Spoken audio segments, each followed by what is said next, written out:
This Amateur Radio Roundtable is brought to you in part by ICOM America. All right, I'd like to say good evening to everyone out there watching on W5KUB.com on the internet, and also to all of our shortwave listeners listening on international shortwave station WBCQ on 5130 out of Monticello, Maine. If you're listening on shortwave, you can join us. If you've got an internet connection, just go to W5KUB.com and you can join us on the show. You can watch the video. We've got a great show lined up for you tonight. You can join in the chat room and we can communicate with you that way. And then a little later in the show tonight, we'll probably open the telephone lines up for some people calling in that might have questions or comments. So we're just going to jump right into the show tonight. We got some outstanding and out-of-this-world guests tonight. We got with us tonight Astronaut Doug Wheelock. Let me see if I can figure out how to bring him into picture here. There we go. We got Astronaut Doug Wheelock. He's with us tonight. Hey, Doug, how you doing, man? Good to see everybody, and welcome to Houston, Texas. Well, you know, man, we only see you a few times a year, and we're really thankful that we could find you at home tonight and catch you and get you on the show tonight. Well, thanks for me. I know you travel. I know you travel all the time. You're always gone. You're giving speeches and talking and representing NASA and everything around the world, and that's great. You know, to start the show out tonight, I've got, just for a few minutes here, I want to bring in a friend of mine, Drew Reba, who is KC9ZJX from Normal, Illinois. So I'm going to bring Drew in, and the reason I'm bringing Drew in is because he did a school contact with the International Space Station. We want to talk about that just for a minute to get the show started tonight, and then Doug, we'll just jump into a million different subjects. But Drew, how you doing? Drew and Harry, how you doing? Yeah, we're doing good. That's great. Man, what are all those things behind you there? All those trophies? Who are those? Yours, Harry? They're mine. Oh, I thought they were Harry's. You're too young to have that many trophies. Okay. All right. Well, hey, what are they for? Are they sports or what are they? They're from like chess and robotics. Okay, robotics. That's cool. Some community service ones, and for ham radio, and some of them from Taekwondo. Oh man, you're into all of it. You're into all. Okay. Well, hey Drew, this is an opportunity tonight. I wanted to hook you up with our friend Astronaut Wheelock, and since you just recently made a contact, I'm going to play a video, a little short 1-minute video, real quick of your school making a contact, and then we're going to jump into that. Okay. Okay. So let me see if I can run that video. Stand by.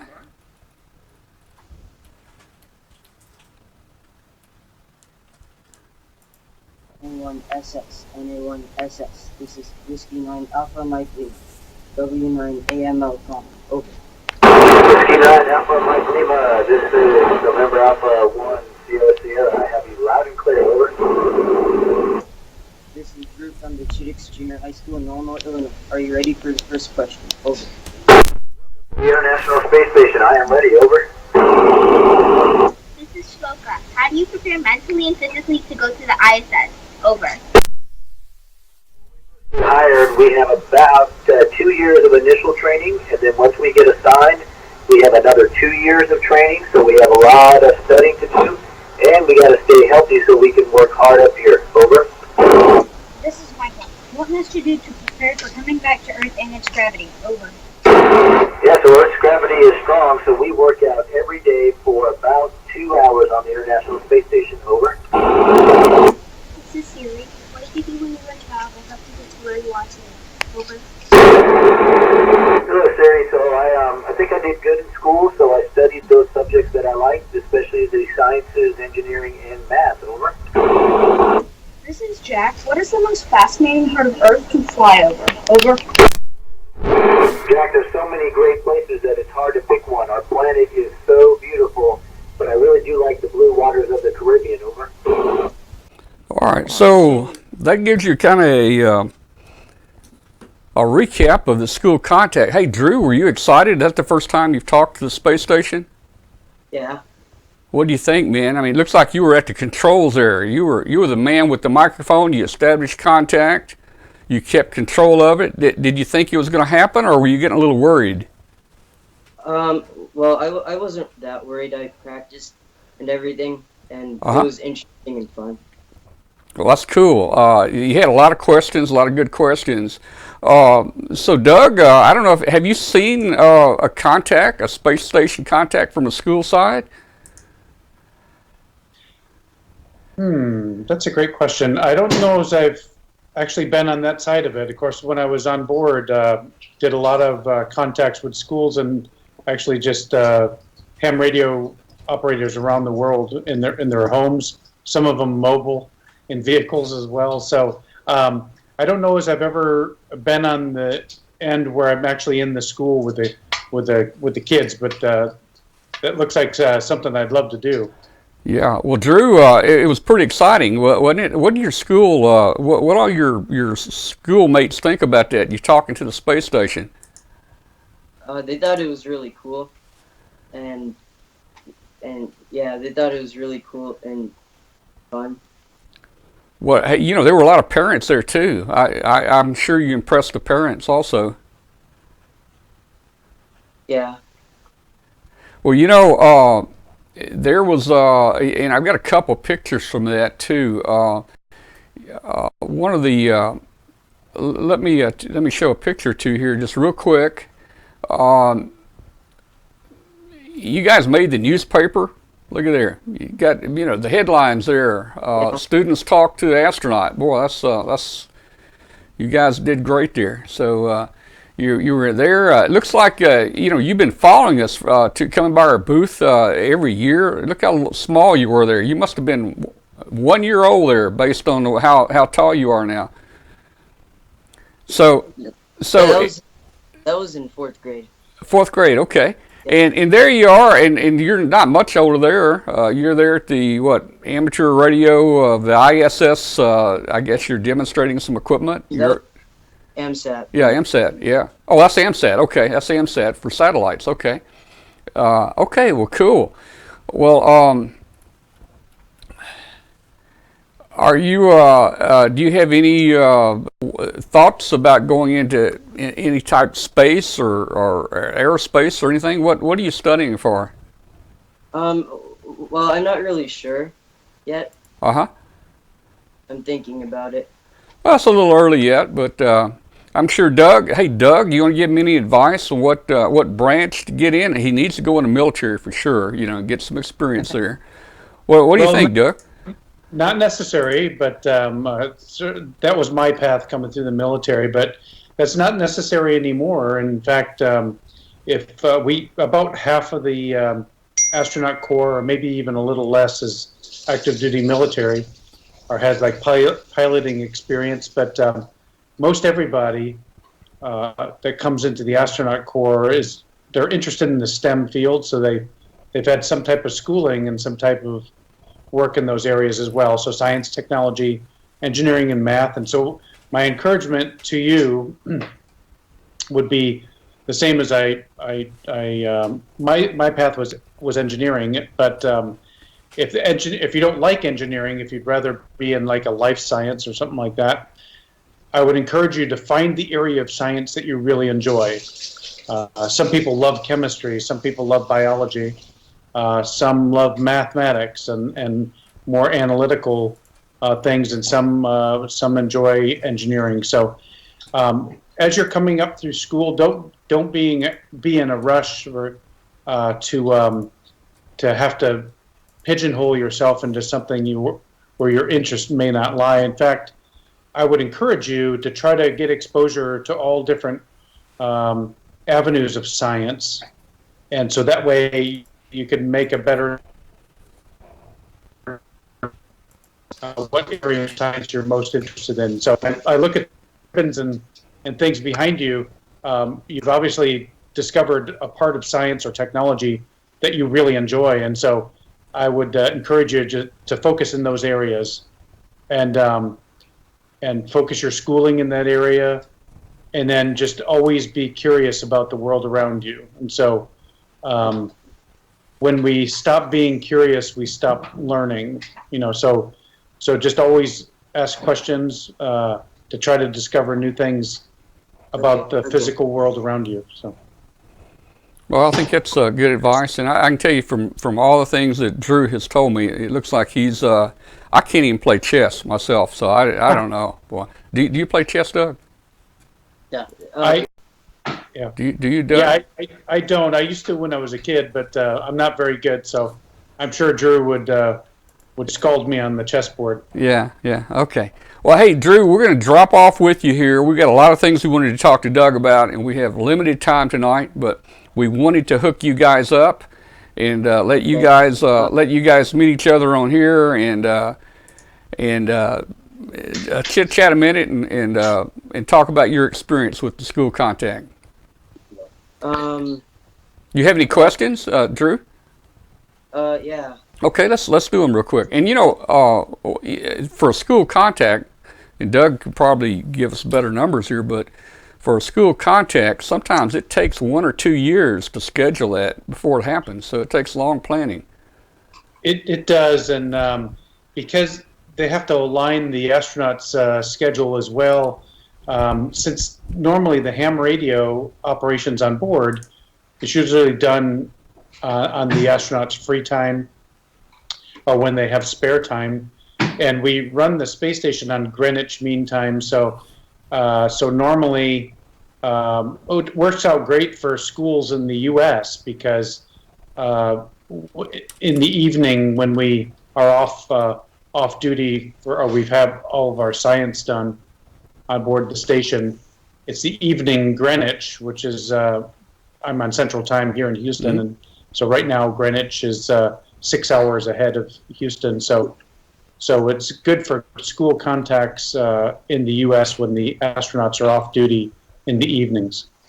So it is very difficult to set up because there are a lot of schools that want to try to get contact with the space station, and there are not a lot of astronauts. I found it really fun to get on whenever I had free time. I just picked up the mic and started calling and made contacts. But it's certainly not a mandatory thing for the crews to do. But we're trying to get a little bit better with our educational outreach. Well, you burned the airwaves up, I can tell you that. Drew, what's your questions? Let's get a couple questions in here real quick.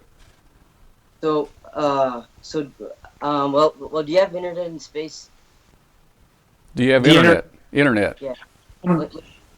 We do. It's really slow. We do have a LAN on board, which we connect. We have a network on board, and for certain periods of time, we can access the internet, and it's actually through a satellite down to Mission Control in Houston. And so there's a little bit of a delay, and it reminds me, when I was on board, it reminded me of the old dial-up. Oh, boy. And Drew, you won't remember that, but your dad may. How we used to have to plug a phone line into the back of our computer and wait for several minutes sometimes to get connected to the internet. And so connection to the internet on Earth is still a little slow on board the space station. So you connect through the LAN from a satellite to Houston? Yes. Well, our LAN on board, we actually have Wi-Fi on board where we actually talk to the central computer, but we're limited to what's on the central computer on board the station. And so when we want to contact or make connection through the internet on Earth, we actually have to bounce through a satellite down to a central computer that's in Mission Control in Houston. And so by virtue of those connections, and then that kind of mirrors our keystrokes once we get into the internet. And so we're actually going through kind of ghosting onto the space station. And so it's a little slow. What else, Drew? Well, what's just like the playing out like most interesting thing that you think is in space? in space. Space. Some of the cool things about being in space, of course, it's a completely different environment, and so the first thing you notice, obviously, is everything's floating around, and so which is a cool feeling. It can be euphoric, but it also comes with its perils as well, with everything floating around, because you have to kind of relearn basic skills, life skills like brushing your teeth, eating food, drinking any kind of liquid out of a bag or something through a straw, going to the bathroom. All these things are new experiences when everything's floating around. So you have to be kind of careful. Wait, how do you brush your teeth? So we don't have, we don't have running water on the space station. We can actually fill bags of water, and so we just get our toothbrush wet, and we use a towel, a small towel, and we brush our teeth, and then you can either spit it out into the towel or just kind of rinse it down and actually swallow it, which is, toothpaste is not very tasty anyway, but so brushing your teeth can be a little bit of an issue with everything floating. Hey, your toothbrush, hey, Doug, the toothpaste, and so. I got an idea for NASA. They could somehow make all the food where it wouldn't stick to your teeth, and have any type bacteria or cavity causing stuff, and that way you wouldn't have to brush your teeth. And look at what that would save. That's true.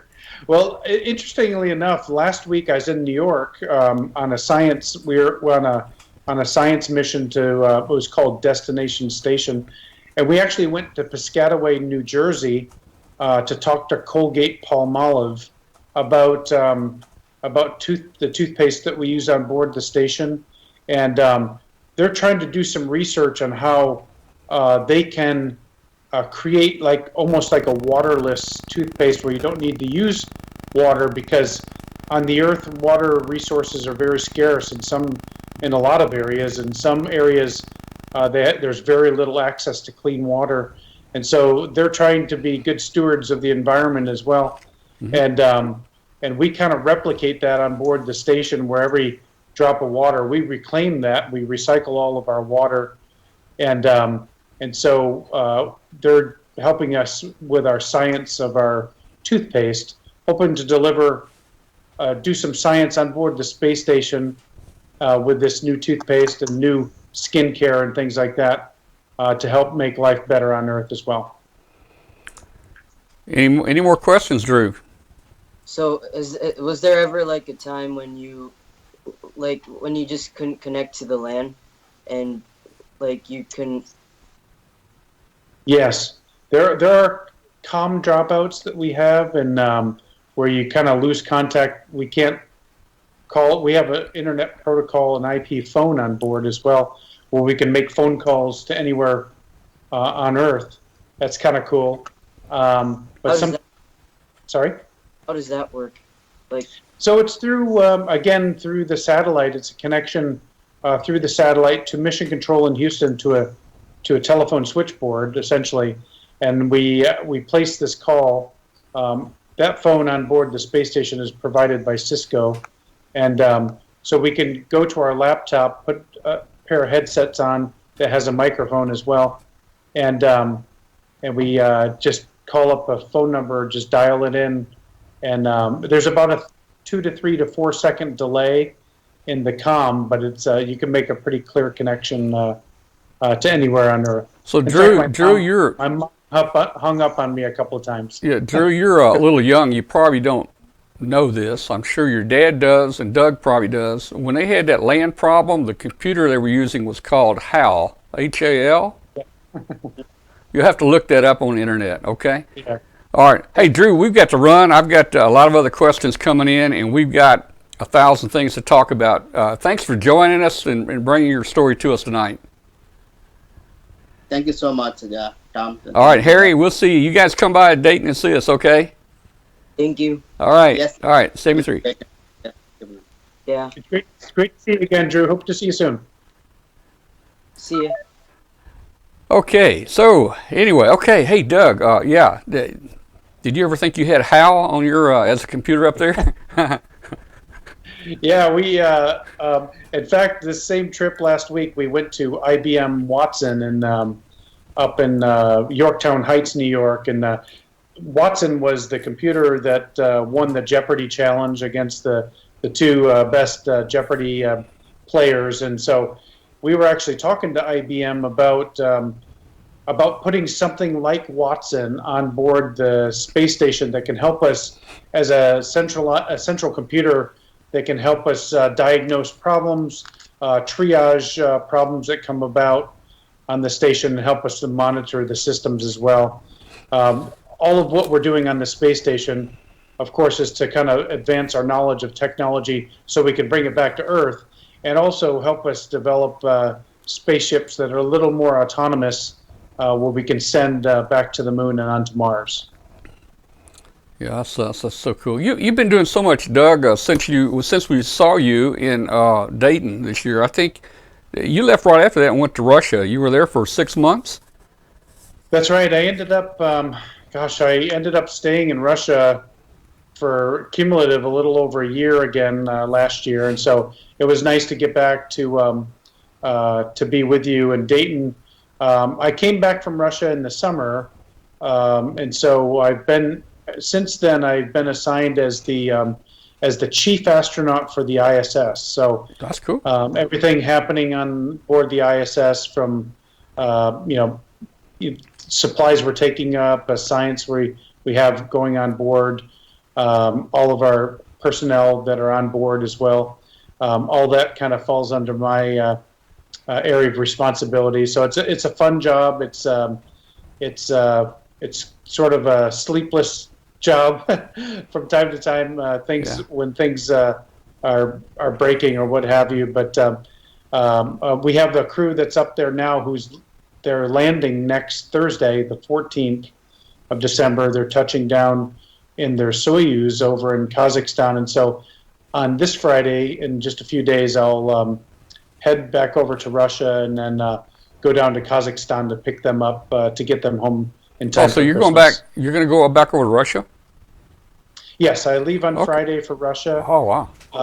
And then I get to Russia this weekend, and then on Monday I'll fly down to Karaganda, Kazakhstan, which is the closest major airport to where our Soyuz will land. And so we'll go get our Soyuz crew. On this crew, there are two astronauts that we're bringing back to Houston with us.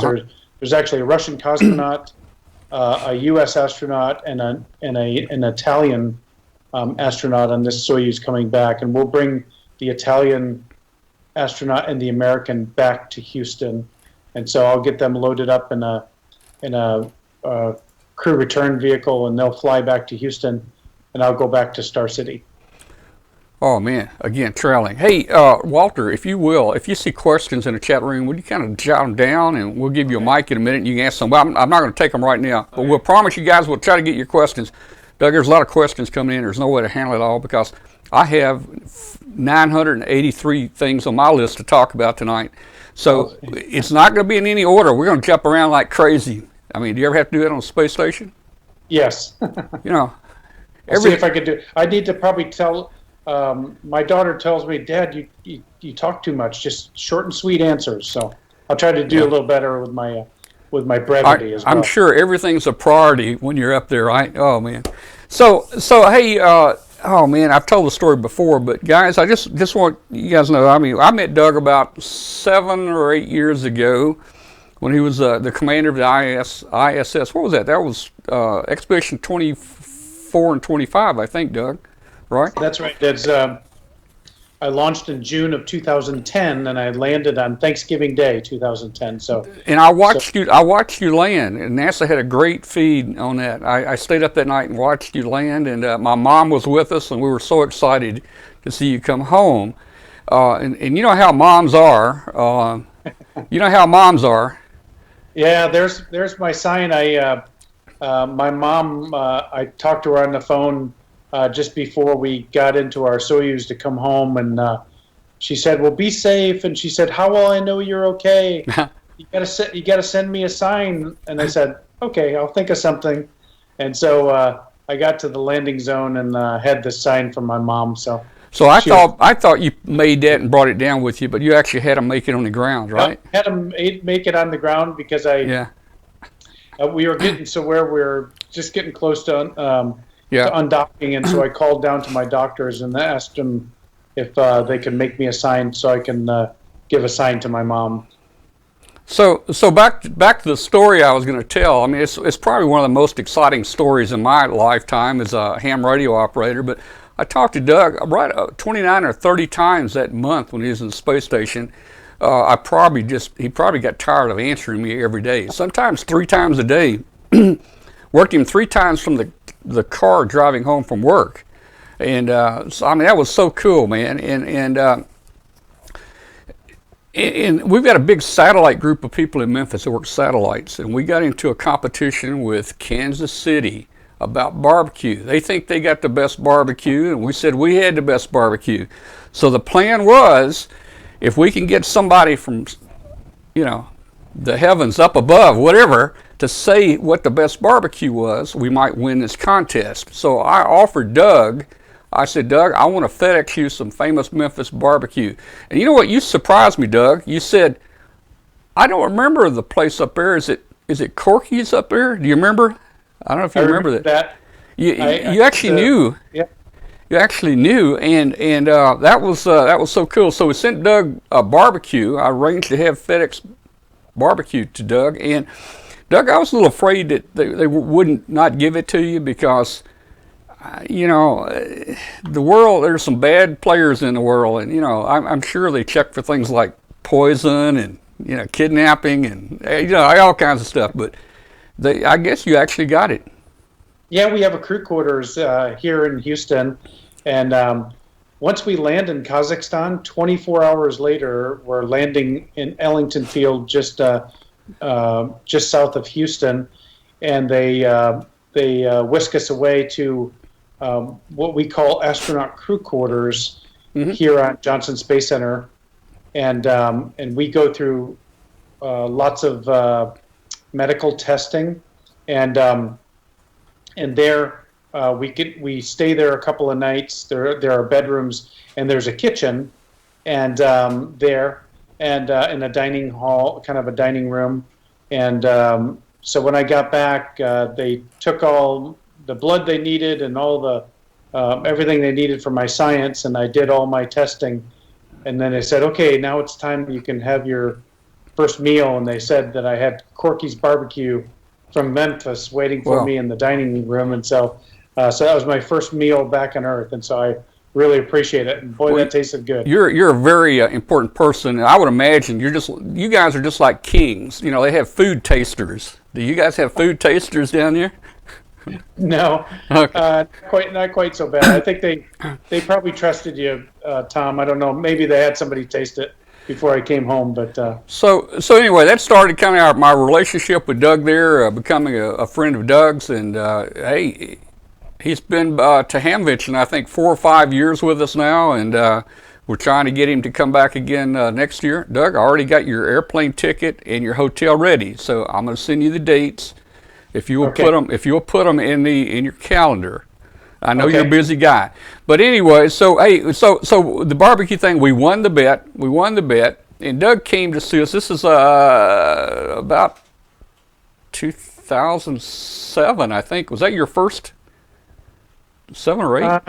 That would have been it was after I flew, so probably 2011. Oh, okay.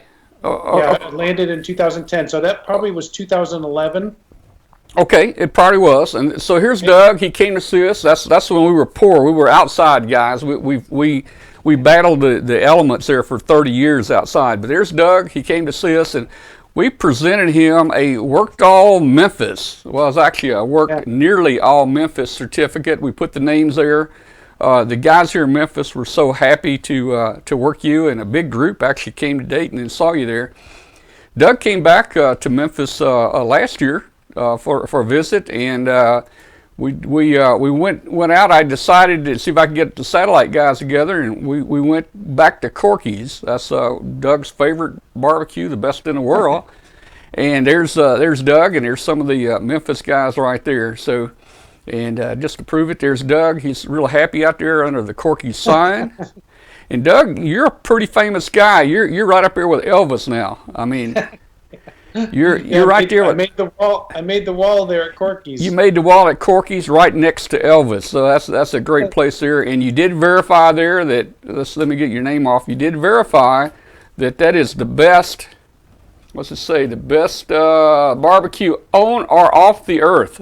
So, so you know we claimed that title. So that was so cool that that's kind of how we kind of got together and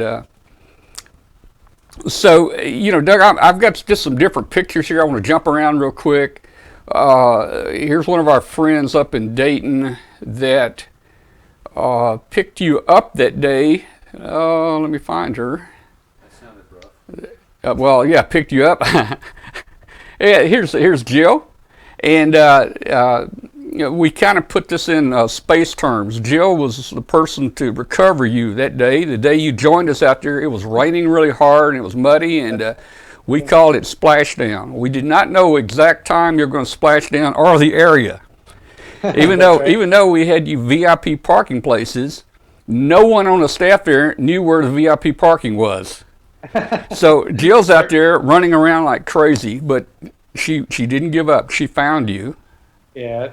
And I really appreciate it. That was great service. And she wants to know right now the time so she can put back in for that time slot. That was so important to her. That's awesome. So hey, lots of contacts. There you are there on the radio, talking to people, and like you said, you use the GMT time or Universal Time, and I kind of figured that out because I noticed you were on certain hours of the day. I mean, I would even get up at 2 o'clock in the morning to see if I could get you guys. I would set my clock, but you never were there, and that's because that's about 6 o'clock in the morning or something like that. Yeah. You know, so yeah, 7 o'clock. So we finally figured that out. So afternoon, early evening, you were on, and like you said, that was your personal time, and that's when you would get on. That's right. Usually when I did have a number of, probably during the 6 months, I probably had maybe 10 official ham radio contacts with schools and scouting groups and things like that, really around the world. But other than that, and those were sometimes during the day GMT, so probably morning or depending on where it was on the face of the earth. But usually in the evening when I was all finished with my work and finished with my evening meal, I'd call home, talk to my mom and dad briefly, and then I'd look at where we were over the surface of the earth and time my ham connection. So because it is line of sight, it's you know, we have to make sure it's over the middle of Pacific. I'm not going to make many contacts. So yeah, that's true. Well, so, you know, we had a lot of great passes. You know, you and I have this arrangement that next time you go up, we're going to try to do a live show from up there. That would be sweet. Now, but I want to tell you, your description of your internet connection probably is not going to cut it. I don't know what we're going to do. Well, maybe we can time it when your show is on. I can actually call you on the ham radio. We have to make it a time when your show is on and I'm flying over Memphis or something, or somebody that's tied into the show. I could read. I'm talking about a true video show from up there, not a ham radio contact. That'd be sweet too. We could do that. You know, so talk to your NASA buddies there. You know, you're the big cheese there now, I think, right? Yeah, no, I'm not the big cheese. But Just you're a up there. Little tiny cheese. Well, you need to arrange it. I know they got this video conferencing, and it does work. Somehow, we just got to hack. Well, I won't use that word, but somehow you got to get NASA to make this official. We'll bring a video conference in. We'll do a live show, a live ham radio show from the internet. That would be cool. Could we if we could do it where your time would be like in the early afternoon. That I might be can better. record. I can Your record time- the show. I can record it anytime. You tell me. Yeah, Your time, 8 p.m. would be about 4 in the morning, or 2 to 4 in the That's morning. true. 2 That's to true. 3 in the morning. Yeah. So I'm- anytime you want to, I'll make that arrangements and get up. In fact, you did it for us this year. There you are in Russia. This was 4 o'clock in the morning right there. That's And right. 4 o'clock in the morning, you got up, and man, you look pretty awake there. Hair's combed and shaved. Hair all gelled up and everything. Did you go to work right after that, or did you go back to bed? I think I went back to bed on that one. Oh boy. All right, so let's talk a little bit about. Hey, I'm jumping here. Let's see. I'm going to jump. Let's talk about you rode the shuttle up and back once, and of course this is no longer available. So then your last time you went up in the Soyuz. Is this your rocket right here? Yep, that's the rocket. When they roll it to the pad, they roll it on a rail car Like this right here. right out of the hangar, and they roll it to the pad and then stand it up, point it to space, put us on board and launch it. Doug, it looks like a toy to me, rolling it out on a train track like that. I mean, Yeah. It looks a little larger there, but so that's your rocket there, and you're in the end there, and boy, it's an interesting design here with those engines kind of on the back there. Yep, there's 5. You can see there's actually those red things. Excuse me, are protective covers that come off, and those are actually engine nozzles that provide thrust in each one of those modules. So there's 5 huge engines on there, and then there's 4 nozzles for each engine. So there's 20 separate engine bells nozzles that light in sequence. Well,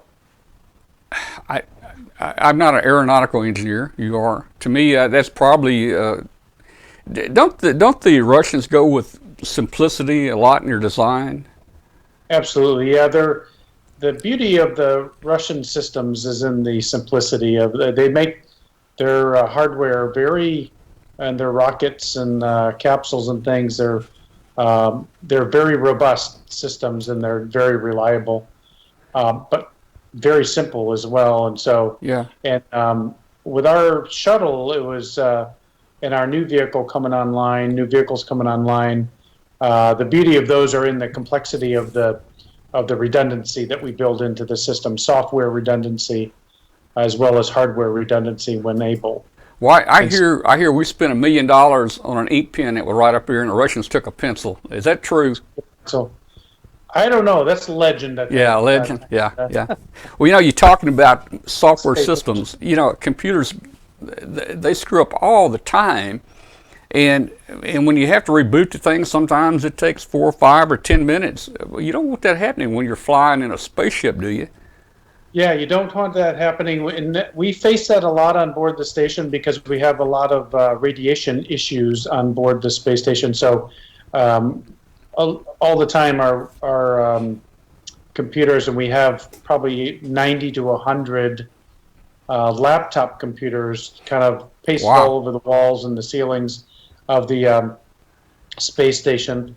Some of them are controlling systems on board the station and monitoring systems. Some are controlling experiments and things.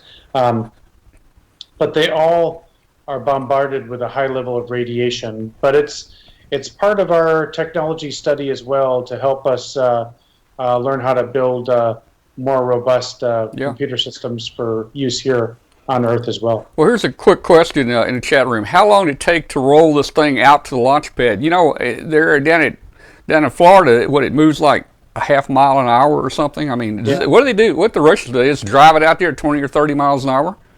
No, not quite that fast, but okay. You can see these the folks in the foreground there. They're actually just walking along the track, so it moves at about walking speed, and so but it doesn't have to go very far. It's just probably a couple of miles outside of the hangar, and so they'll walk the tracks just to make sure there's. Okay, that's cool.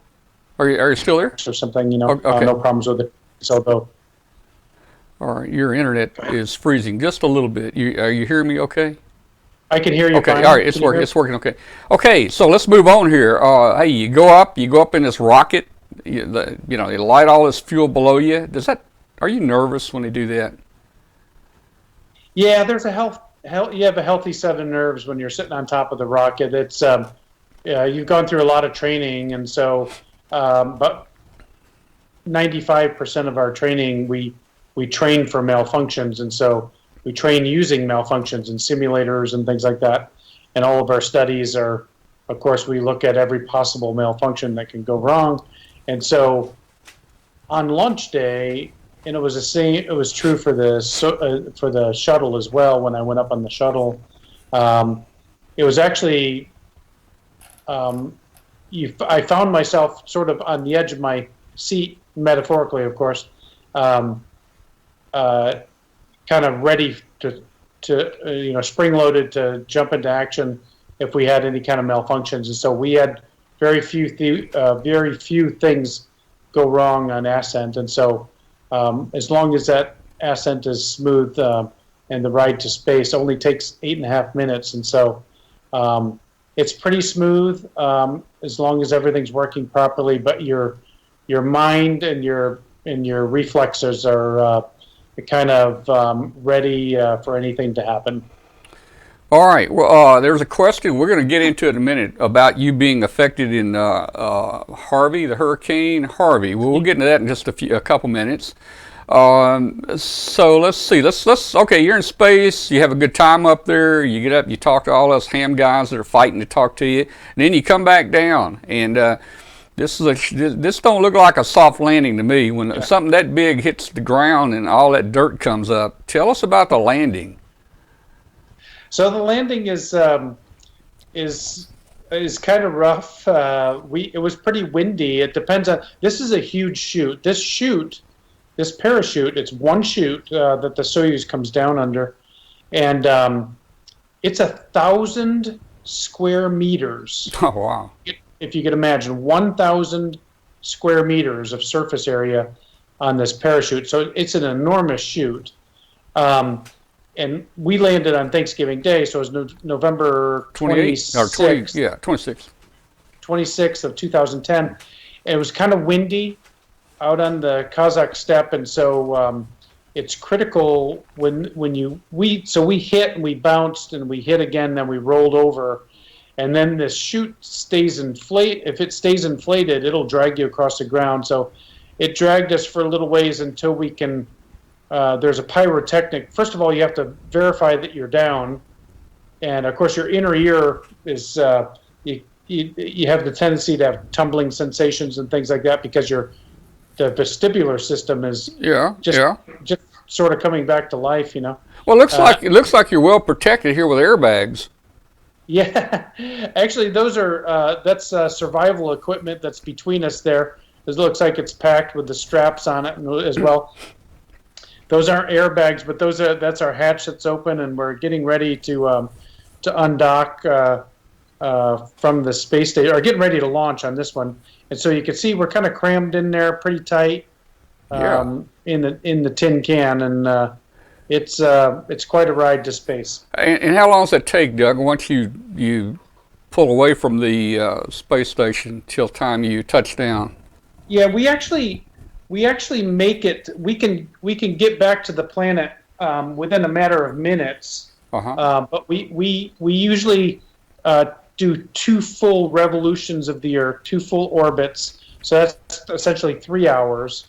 And during those 2 orbits, we're actually firing thrusters to target a small window of re-entry to make sure we have hit the right angle of re-entry into the Earth's atmosphere. Yeah. That point is called entry interface, and so that's finally calculated for where we want to land. And so those first 2 orbits are to phase and do correction burns to line up with that window. And then on the 3rd orbit, we actually fire our what's called deorbit burn around the very southern tip of South America, and from that point we begin falling to the surface of the Earth we end up touching down in central Kazakhstan. So that'll give you an idea of how far away we throw the brakes on. So to make a normal landing in, what is it, Kazakhstan? Kazakhstan, that's right. Do you have to leave the space station at a precise time? Yes. So not every orbit. We orbit the Earth once every 90 minutes. But as we go through that orbit, the Earth, in that 90 minutes, the Earth rotates 23 degrees on its axis, and so the next orbit it's gonna pass 23 degrees west in longitude from the previous orbit, and so not every orbit will line up with the landing zone, and so we have to pick a particular orbit on that line goes directly over to the landing zone, and then we target that orbit, and we have to, in order to make that entry interface window, we actually have it calculated down to the second what time we need to undock from the space station as well. So here's another question. Let's say there's an emergency, everybody has to get out of the ISS and go home. So you can't wait for that specific time slot to come down. I assume you can load up, shut the door, and depart, but that's going to put you down. No telling where on the world, right? Are you guys prepared to land anywhere?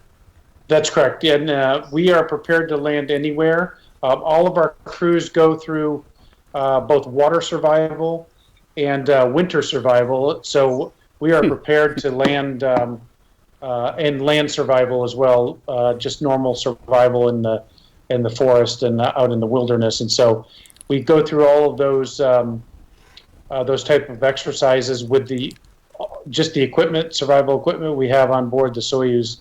And so we're prepared to land and survive in any kind of terrain or in the water as well. I kind of got a chuckle out of that. When I was in the Air Force, they sent me to an Arctic survival school. I never had to use that what I learned, you know. Oh man. Well, it was cool. Thankfully, I haven't had to use it either at NASA, and so. But there has been one of the early Soyuz missions. It had Pavel Belayev and Alexei Leonov that actually went way off course and ended up landing in Siberia, and they had to survive for a few days before rescue could find them. So, so we do have good tracking equipment, of course, on the Soyuz, and so we know right away where the Soyuz has landed. It's just the amount of time it'll take to get somebody to rescue you. So. You don't have a little GPS in there that says recalculating, do you? You know, like. You know. Hey, the question real quick, upon re-entry, can you feel the heat? I think you've mentioned it. It gets kind of warm in there, doesn't it? It does. The Soyuz has a ablative surface, and so the outside layer kind of heats up and then sloughs off, and you can feel that and hear that, and you can see it actually burning up outside of your window. Oh boy! As well. And as you're burning through these layers and layers of the heat shield are burning off, and so as you get through peak heating, which lasts anywhere from 10 to 14 minutes, like the peak heating of reentry, it gets pretty hot inside once you burn through. In fact, it's about 100 degrees Fahrenheit and very humid inside, and so it's pretty warm. At what point can you open your helmet? We could do that once we get below about right around 5,000 meters. The chute is out, and we can actually open our visors then to get air and a little bit of cooling air as well. Yeah. Well, you were talking about this heat shield kind of burning off. That reminds me of the story. Tell us about the barrel and you know how you feel the barrel going over Niagara Falls. Yeah, it's kind of like I sort of jokingly referred to it as it's like going over Niagara Falls in a barrel, and the barrel's on fire. So you can feel the heat inside, and so a flaming chariot back to the planet. Yeah. And then I think you also have described it as a car crash. Is it a pretty serious car crash? Yeah, when I had emailed down to Earth before I came back on the Soyuz, because it was my first reentry in the Soyuz, I had sent an email to other astronauts that had come back in the Soyuz before me, asking them, what it was like and what should I do to prepare and how to best ride it out. And one of my friends wrote back to me, it's like a series of loud explosions followed by a really bad car crash. So, and that was pretty accurate coming down. Well, I can imagine so. It looks like you guys do hit the ground pretty hard there. Let's see. Let me run on real quick. Hey, I know when you get out, boy, you don't feel like walking, do you? Gosh, you need to send me this picture, Tom. I don't think I have this. Okay, I'll get it to you. Yeah, they actually.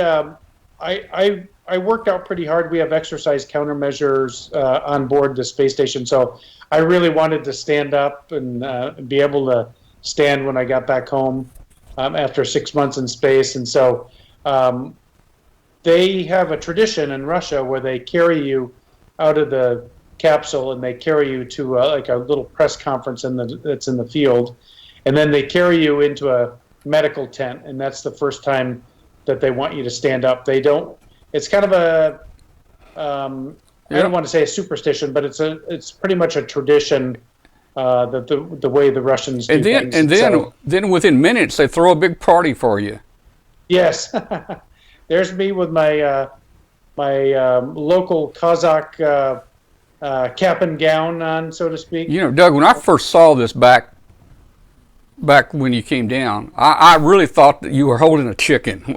My internet, it looked like some kind of chicken or something here, but that's flowers, right? Those are flowers. They gave us a whole bunch of flowers. And oh, man. We land in central Kazakhstan, and so they meet us, a lot of local folks meet us at the airport. This was the airport actually in Kustanay, Kazakhstan. So if you want to look that up on Google, you can find our northern landing site is just to the west of the town of Kustanay, and so the locals met us there. They gave us this cap and gown, and actually I kept that. And if there's anybody listening, the folks in Europe are probably sleeping, but in Speyer, Germany, there's an Air and Space Museum, and they have a lot of my artifacts there, and that cap and gown is on display there. That's cool. I have it on loan to that Air and Space Museum in Speyer, Germany. So, well, Doug, you said that you've been an astronaut for a long time now, and I think last time we talked, you said you were an old geezer there. Now you're getting to be one of the senior guys there, right? I'm the old geezer now. I remember when I first started flying. I don't know if your friend Walter's still there, but yeah, he's here. Everything I ever flew in the military is on like a stick or on display at museums around the world. So yeah, around the country anywhere, including my first spaceship, the Space Shuttle Discovery. Oh yeah, is now in the Smithsonian there at Dulles Field. So if you're around Northern Virginia or around Dulles and go to the Smithsonian displays out there at Dulles, the Space Shuttle Discovery is there. So even the spaceship that I flew on is in a museum now. So you're an old timer. Hey, we've got a guy on in the chat room from the Netherlands, Arno. He says he's not sleeping. He's in the Netherlands right now. He's watching. So hey, going back, I know a lot of the astronauts that I knew of. I didn't know them, but knew of back in the '60s. I guess they've retired by now for sure. That's 50 years ago. But this was actually a video show I did. Oh yeah. Back about this was back 10 years ago, I guess, or more. Owen Garriott and his son Richard Garriott. Owen and Richard. And Owen was the first person to take a ham radio into space. And I heard him in the space shuttle as he went up. So that's kind of neat. We've got a video, but you can see it's pretty crude right there. That's awesome. Just a quick story about Owen there. I was trying to make a joke with him. I said, Owen, I understand you got a machine there in the space station that takes your urine and it fixes it where, you know, it's you drink it again. I said, how do you know if the machine's not working right? So I thought he'd come back with a joke, you know, like, well, it might taste funny or something, but he was really serious. You know, Owen's a scientist, and Owen says, and he gave me a 20-minute discussion there on how they test it, you know, and to make sure that it's clean and it's drinkable. Yeah, we recycle all of our water on board the space station. So we have a saying on board that's yesterday's coffee is tomorrow's coffee. Yeah. So let that sink in just a little bit. Oh yeah. That's how we live life on the space station. Oh yeah. Let me see what other pictures I got here real quick. If I've got anything. Let's see. There's a shot of you. I don't know where you are there. There's me. Yep. Here, this is pretty recent. I think I got this off your Twitter feed. There's that's Mike with you. This is Mike Massimino on from Twitter as well. I think he's Astro Mike. This was at the Intrepid Museum in New York City last week. This was actually taken last Thursday. I was in New York talking to some folks about science on board the space station, and we went to the Intrepid Museum to talk to some legislators there and some of the guests that were there, and they had this mock-up, and I decided to kind of crawl in the suit and have take a funny image with Mike. But Mike's a good friend of mine. He's retired from NASA now. He's a professor at Columbia University now. Mike did a couple of missions to repair the Hubble Space Telescope. His last name is Massimino, so if you look up Mike Massimino on Twitter, you'll find him on there. He's a very interesting guy. He just wrote a book called Spaceman, I think it is. I see him on TV too. He's got a show. I forget the name of it, but I watch it quite often. Yes, he's been on. I think he's been a news kind of a space expert that's appeared. I think he's appeared on CNN and maybe on Fox as well. But Mike's a really great guy, and he's also on the board of directors there at the Intrepid Museum, which is an aircraft carrier, the aircraft carrier Intrepid, right? That's docked at I think it's Pier 86 in New York City, and now it's got the Space Shuttle Enterprise, which was the atmospheric reentry and landing testing shuttle that we used before the shuttle missions, and that's on board. There's a SR-71 there. There's a Gemini capsule. So if you're around New York City, go see the Intrepid. Well, I bet that suit was difficult to get on. You must have had some help. I saw you getting into a suit, I think, for some water training, and you were laying down on the floor. Yes. Putting it on, yeah.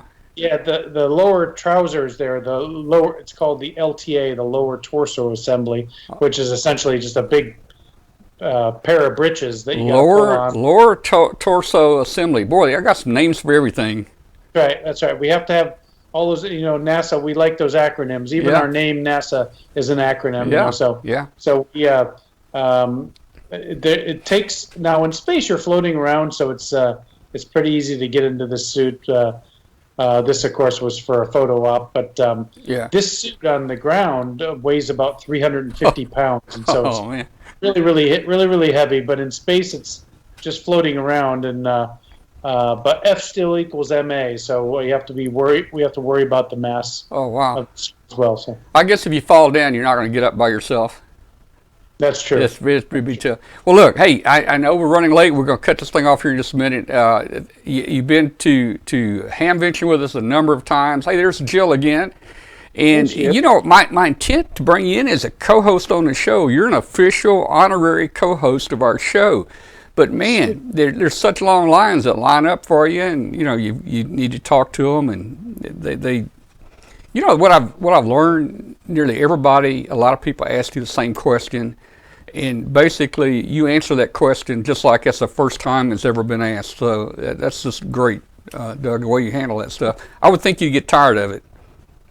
No, not at all. It's really my passion now, and so I spend a lot of time. There's me and my lovely wife Kelly. There's Kelly, yeah.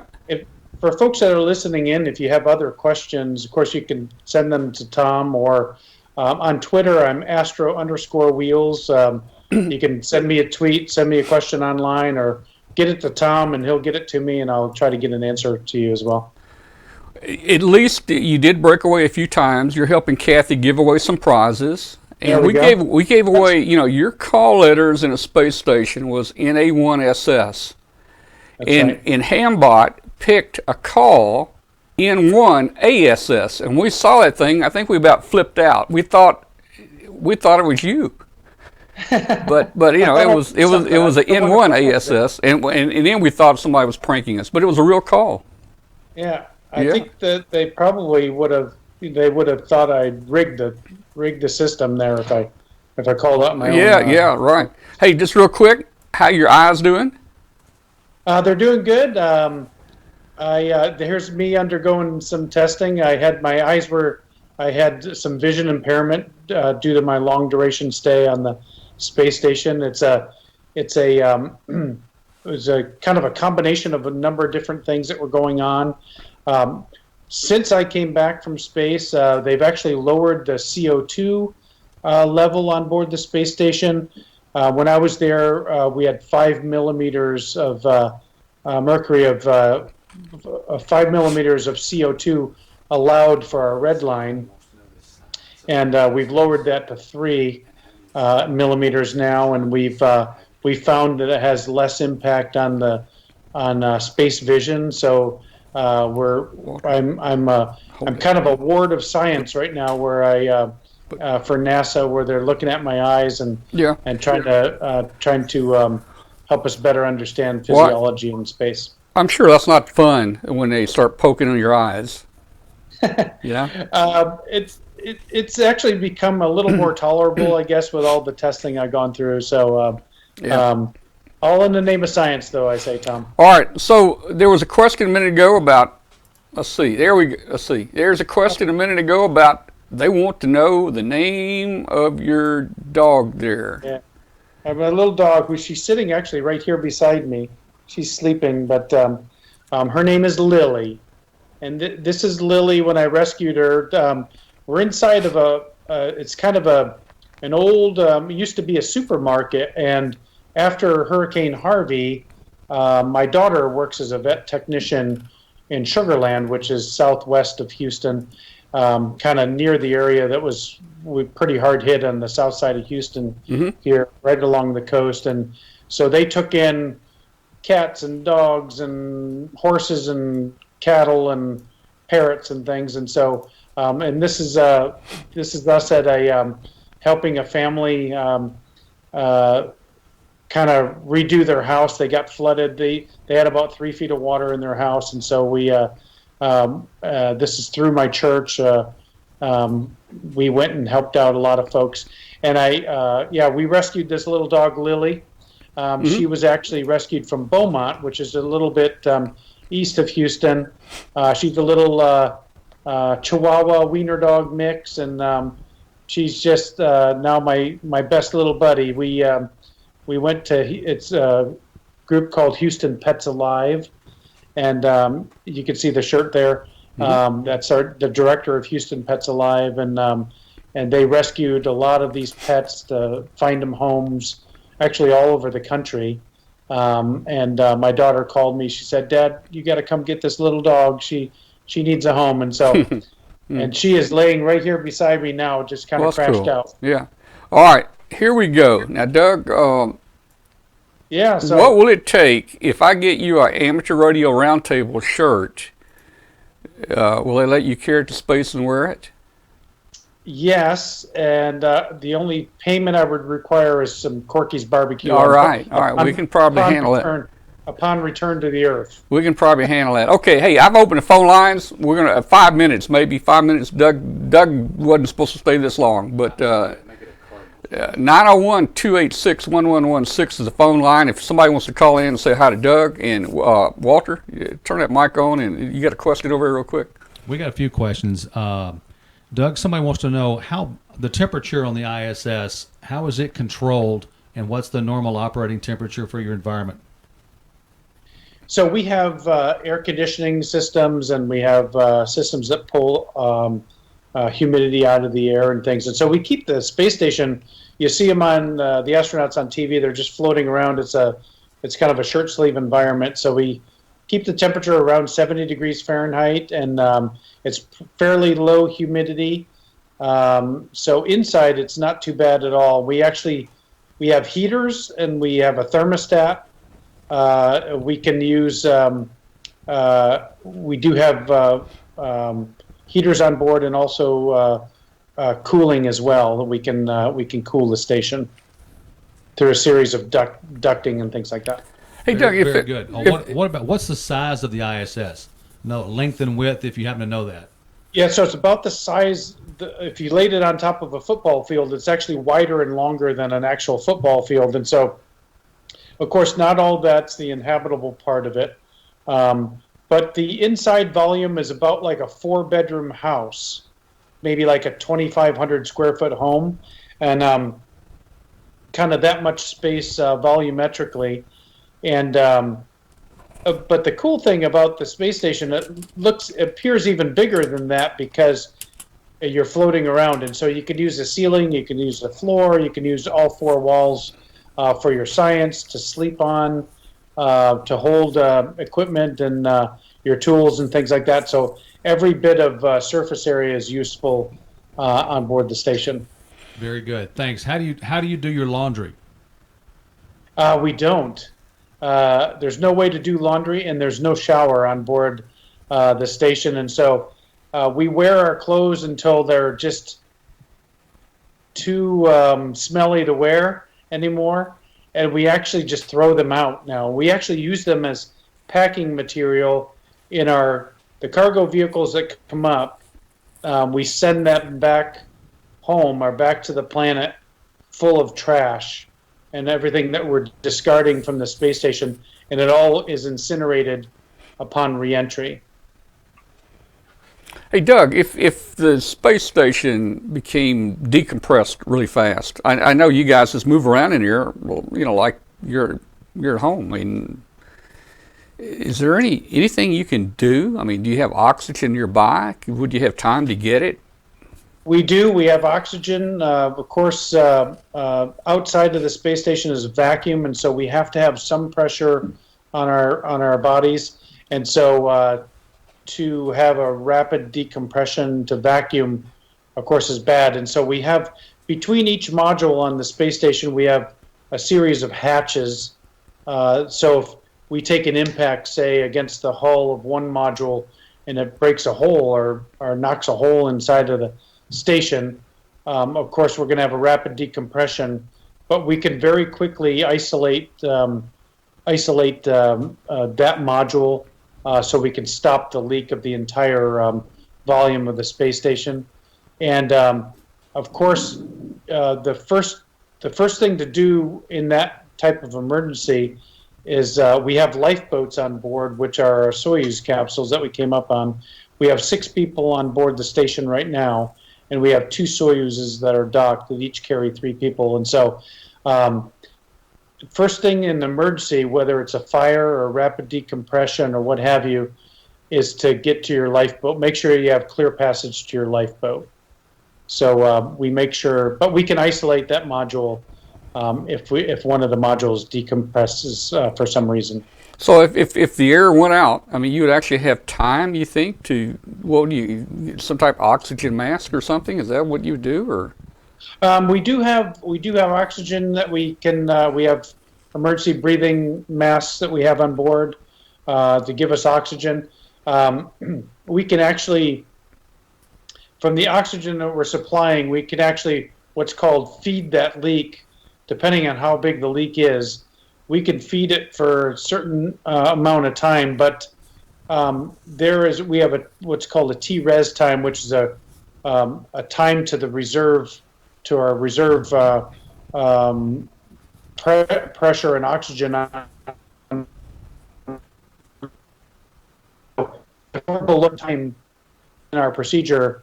The response is to get to your Soyuz, close the hatch, and you're coming home. So abandoning the station is also a viable option if it's a really, really rapid decompression. Very similar, like if you saw the movie Gravity, if that kind of situation came about, that would be an evacuate the station kind of situation. All right. Do we still call you Colonel? You're retired now. Yeah. You could just call me Wheels, if you will. Wheels, okay, my last name Wheels. is Wheelock. It's not very original, but everybody at NASA calls me Wheels. All right. I always say that. I wish it was because they called me that because I have a cool car or could run fast or something. But Now, where do you? Oh, wait. Okay, this brings it back. Our viewers might want to hear this last story. How you got the name Wheels? They almost named you something else, right? You know. Yes, I've had several different call signs. My last name is Wheelock, so everybody called me at Wheels since I arrived at NASA.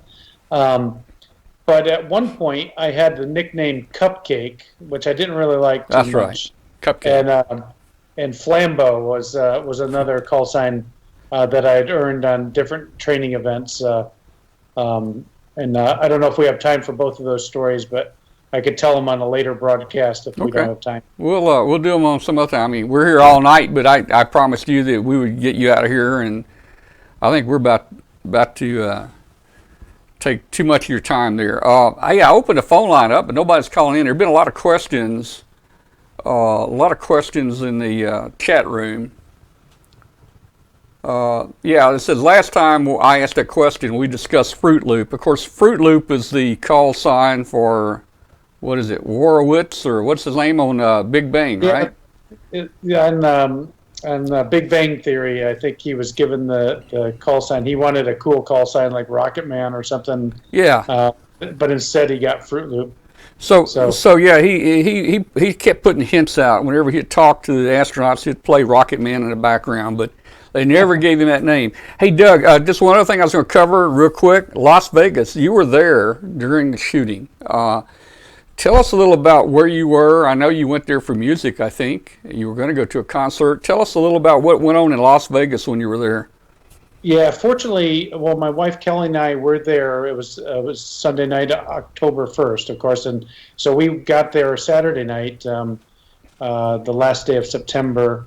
And the reason I went out there was for a presentation that was going to be on Monday at the Hard Rock Cafe Casino for the band REO Speedwagon.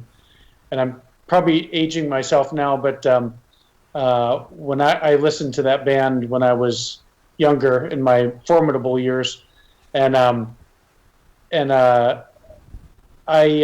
carried an 8-track tape of their first album, to space with me, as kind of a tribute to the band. And so through the process, I became friends with Kevin Cronin, who's the lead singer for REO Speedwagon, and he invited us out for a concert that night, Sunday night, October 1st in Las Vegas, and then we were going to make this presentation Monday during the day at the Hard Rock Cafe.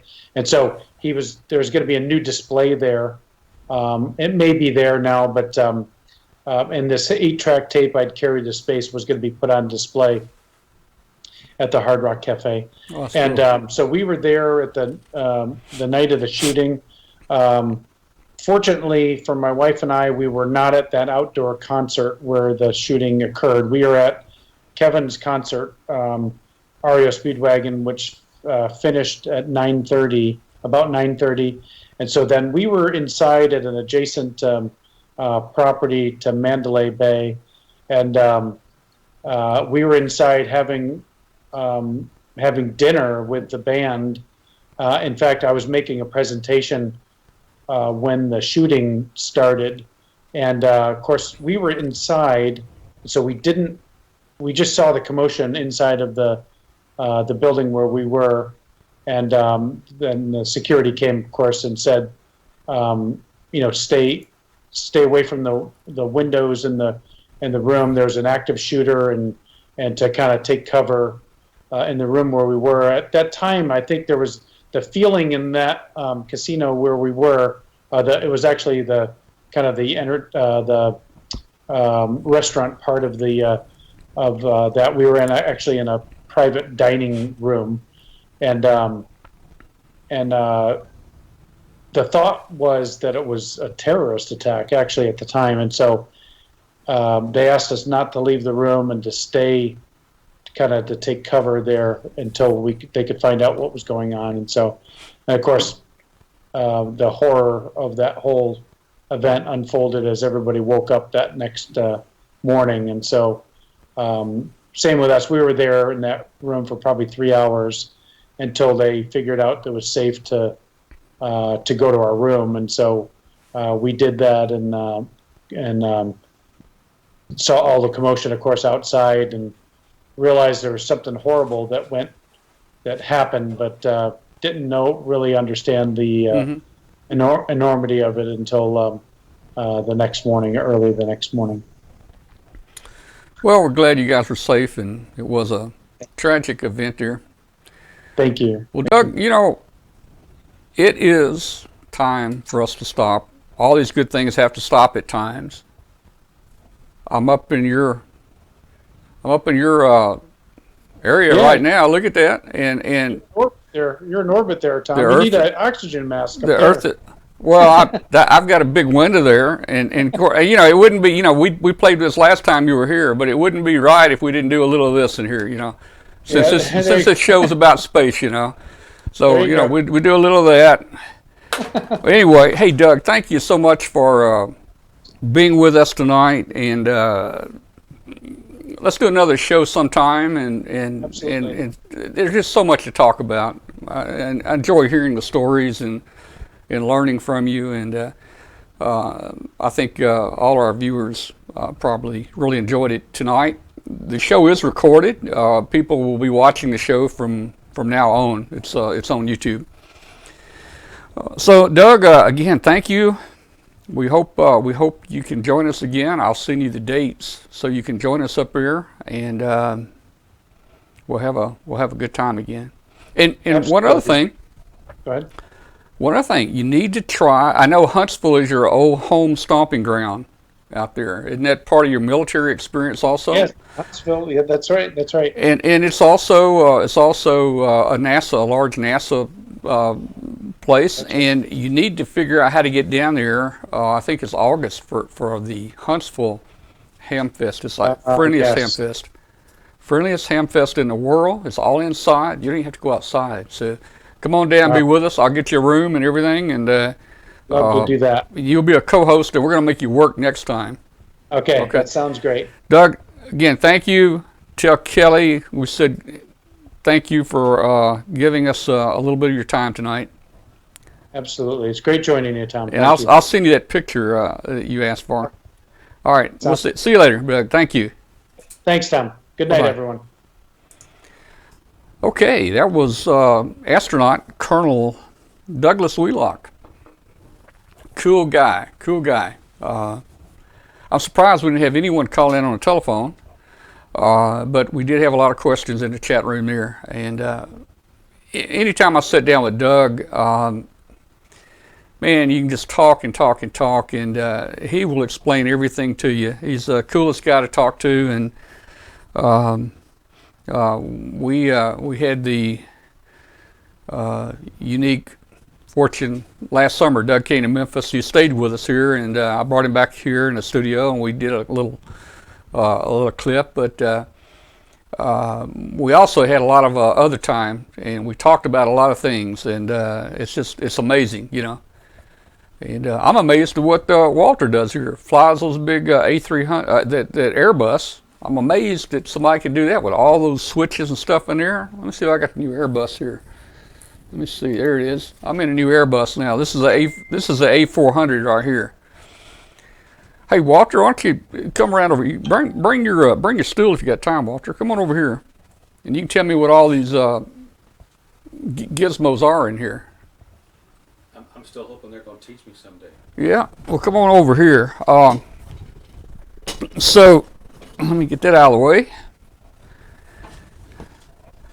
We're going to get Walter to join us here. I think we can, let's see, what am I looking for? Another microphone for Walter. There's your mic, Walter, right there.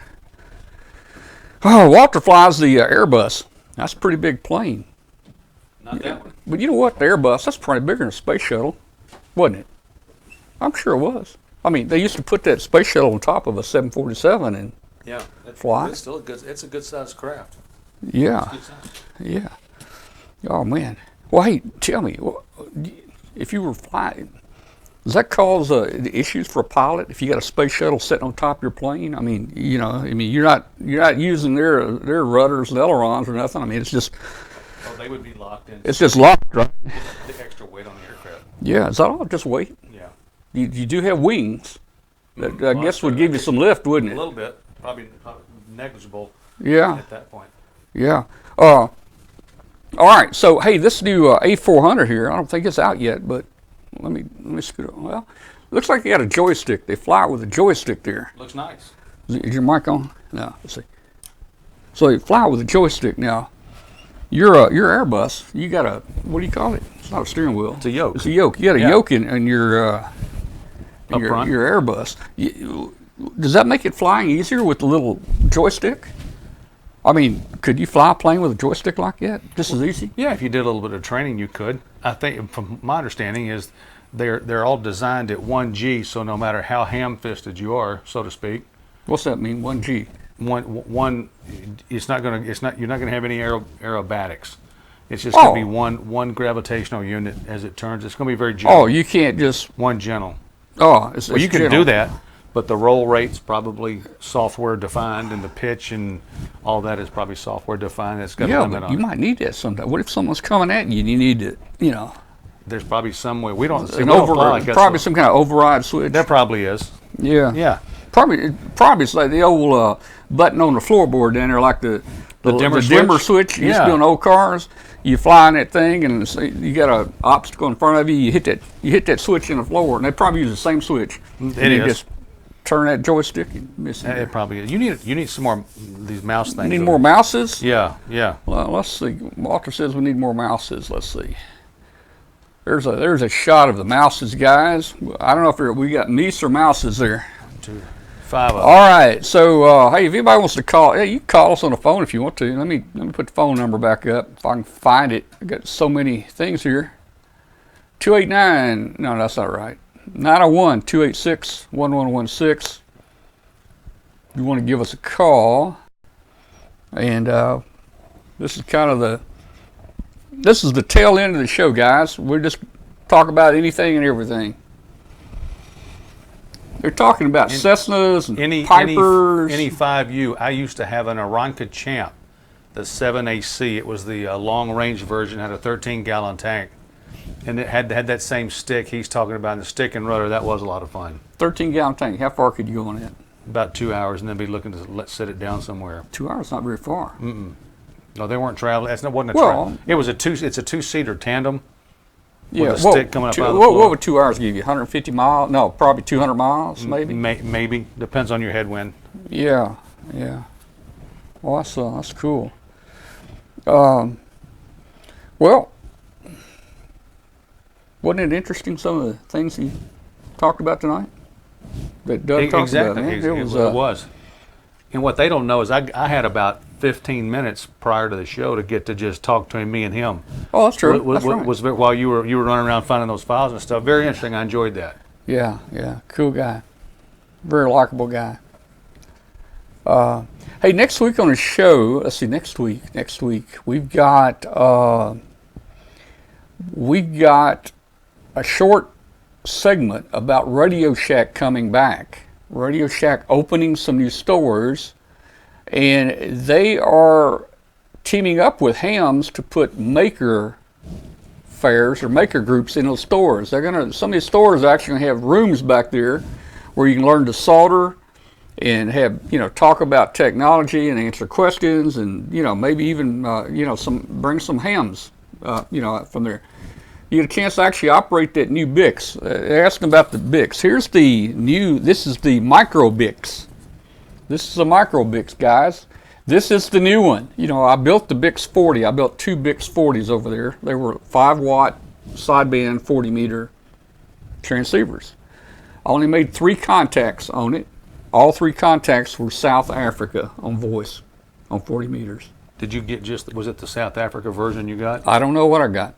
But anyway, that's a 1-band radio, the Bix 40. But Farhan has outdone himself again. This is basically the same radio, and he's added all bands. This is all HF bands on one board now. CW and single sideband, and it's a general coverage receiver. And you know what this thing does, and I don't know the price.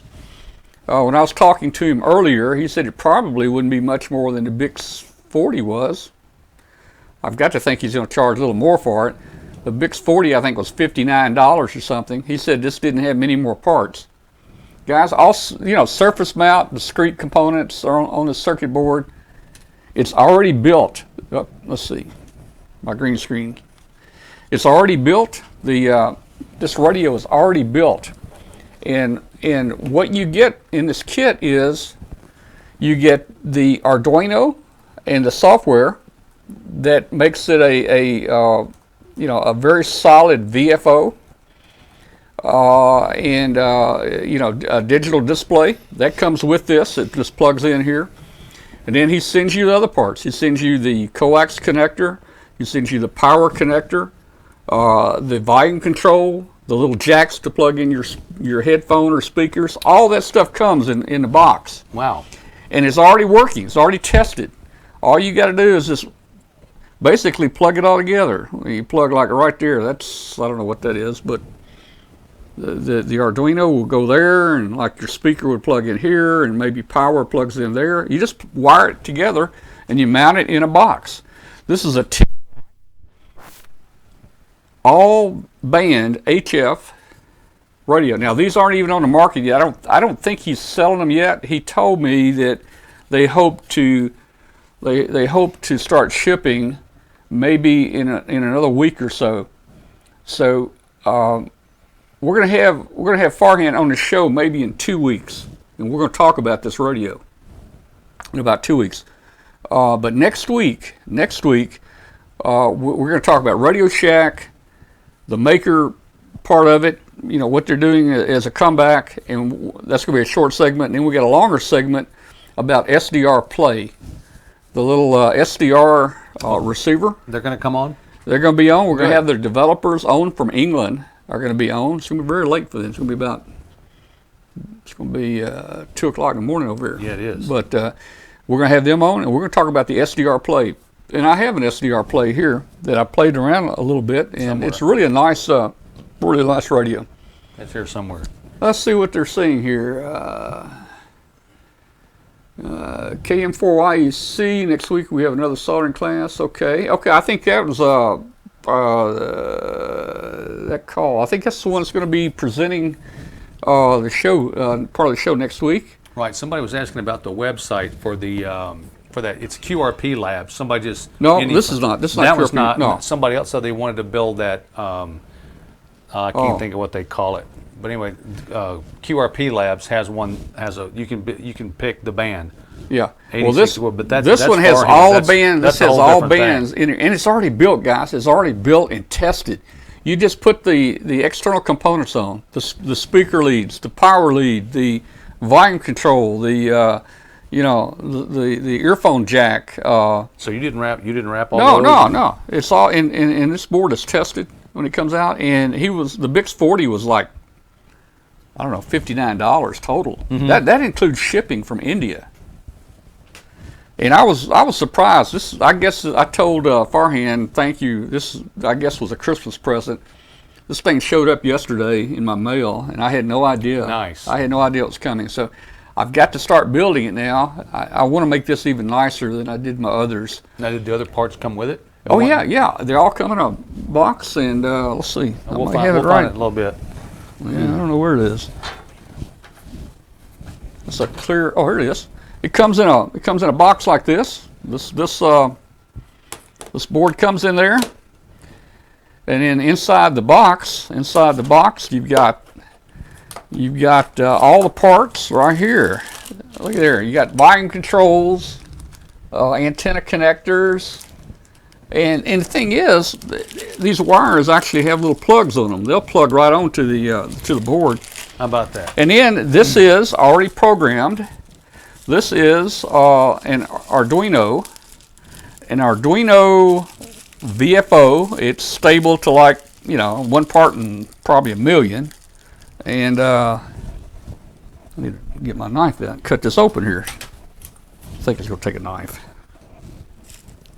This tape they use in India is pretty tough stuff. It is. I wonder if this plastic box is made in America. I don't think so, because that's one of the weakest parts, I think. Since He they was have- to me is what he was doing. Okay. And it made it. I almost had to take a screwdriver to open it Some up. pliers to yank them out. But look, this is the Arduino. Well, my green screen's killing it, but this is the Arduino, the digital readout. And this goes right onto the radio there, and that's your digital readout. And you get all these parts. You get all the parts, and it's a neat little radio. All you got to do is come up with your own box. You can put it in a cigar box. What I did, I took a couple old dish TV boxes. Everybody's throwing those things away all the time. Sure. I took an old dish TV box, and I stripped the inside out, put me a new front plate on it, and I built 2 Bix 40s inside that box. And it's a neat little cabinet, and they look good. And I think this is a 10 watt. This is a 10 watt all band rig, and also here, Walter, you take this right here. That works on that? Yeah, it'll work on that. This is a 10 watt, and if this is like the Bix 40, if you run the Bix 40 on 12 volts, it put out 5 watts. But he had a jumper where you could put higher voltage on the finals. And if you put like 24 volts on it, the power would actually jump up to like 20 watts on there. So it's a neat little thing. You could build this and put your own little battery in a box. Hey, a Harbor Freight ammo can. Take a Harbor Freight ammo can, mount this in here, put your little plate on there, volume control, digital readout, all that. You can do it. Open that thing up, talk on any band, close it up. So that's cool. That's neat. Very, very neat. Let's see. Let's see. There you go, guys. Jill's leaving us.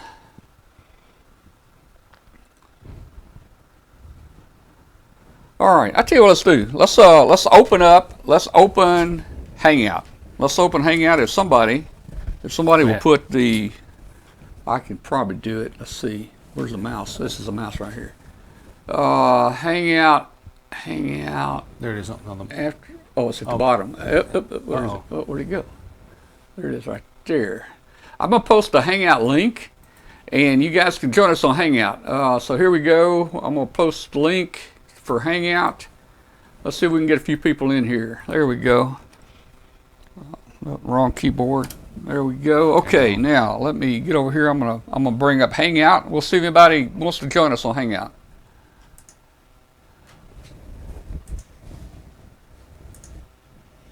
Okay.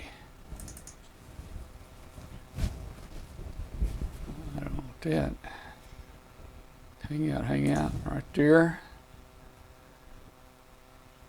It says I'm the first one. Okay, it says we're the first ones to join. Anybody wants to join us on Hangout, there's the link. Doug says he's tired. He's going to bed. Good night, Doug. I don't blame you. Doug's a party pooper. Well, wait a minute. Let's see who this is. Well, I guess Doug is trying to join us here. Didn't work. Try it again. All you gotta do is click on that link right there, and you should be able to join us on Hangout, and you'll be on the show. Or if you don't want to do that, dial 901-286-1116. All right. Okay, we got a few people starting to pop in here now. We got Roy. We got Bill. We got Douglas. Douglas, I thought you were going to bed. We got Roy. All right. Sure. All right. Well, how do you guys like? And there's Mark. How do you guys like the show tonight with Doug? He's a cool cat, isn't he? Anybody want to talk? Hello. Earth to anybody. Well, being really polite. Earth to anybody. Go ahead, Roy. Go ahead, Roy. You know, when I was a kid, I was. My earplugs. All right, Roy's talking. Stand by. Go ahead, Roy. Earplugs up. That's okay. When I was a kid, I was so fascinated by the space program. I was up at 5 o'clock in the morning, me and Walter Cronkite watching the little truck go out to the launch pad the whole bit. Yeah. And, you know, I still love listening to these guys talk and just, you know, all the stuff you guys talked about was just an awful lot of fun. Oh, yeah. Yeah, I tried to cover as much as we could, but, man, I mean, yeah, I could talk for days with him. There's just so much, you know, to talk about. Then you showed that picture of him, you know, with the microphone in his hand, and I was thinking for a second, what kind of rigs? I suppose it's probably part of their, you know, specialized communication system. I suppose they don't probably have like an ICOM. No, really, it's like you and I would have, right? No, it's just a regular commercial. I think it's a Yazoo or an ICOM radio, a dual bander radio, and it's just one that you know, the amateur community in space helped them put that, you know, pick it out and put it up here. Oh man, I should have asked them. Yeah, it's I don't remember the name. They probably since then have replaced it with a newer one, but they used to put it in crossband repeat when the astronauts weren't talking on it. A little test to see it where it works. Yeah, it's working, Mark. So what they used to do is and the astronauts didn't get on very frequently. And what they would do, they would put the radio on crossband, and it would just be just like a satellite. And people would track the IIS, and when it would come over, you'd make a contact to another ham through the IIS crossband repeat. But they quit putting it on crossband, and that was making a lot of people unhappy. You know, so I don't know if it was a simple procedure to put it on the right frequencies and put it to crossband and stuff like that. You know, Doug just got his license, I think a week before he went up, and really didn't know what to expect. He'd never really made any contacts before, but he became one of the guys that, I mean, he was on there every day. Like I said, I talked to him sometimes 3 times a day. And you know, to work him, you've got an up frequency and you got a down frequency. And at one time, I caught Doug. He had on the frequencies, they were backwards. He was talking down on the up, and I was talking up to him on the down. But we made a contact. He made it. But I think after, you know, a little bit of playing with it, they got it figured out. I'm sure there's a piece of paper that's scotch taped right there on the wall. It says, you know, do these 4 steps. New checklist taped up on the wall. Yeah. I'm just trying to picture this guy's a new ham. And the first week he's on the air, he's, you know, working the rig from the space station. Yeah. Go up. They asked him. They said, "Would you like to get your ham license?" And he says, "Well, you know, I don't know." He says that might be fun to do. And they worked him through a program. And about a week or so before, you know, he actually got his license about a week before. And boy, he made some contacts. But what I figured out was, see, they only do that on their personal time off. And let's say, you know, the end of their workday is say 5 or 6 o'clock p.m. But it had to be Greenwich Mean Time, 5 or 6 o'clock, because that's the only time they know, because they have 17 sunrise and sunsets in one day. So I found out that Greenwich Mean Time of 5 to 6 o'clock is when he would get on for a couple hours. So that would be about 1 o'clock our time. 1 o'clock till, you know, maybe 4 o'clock he'd be on, you know. And that's the only time every time, man. And And there's a video. He put a video on that shows what he heard when he made that call. When he made the call, this is the International Space Station. Anybody down here? I think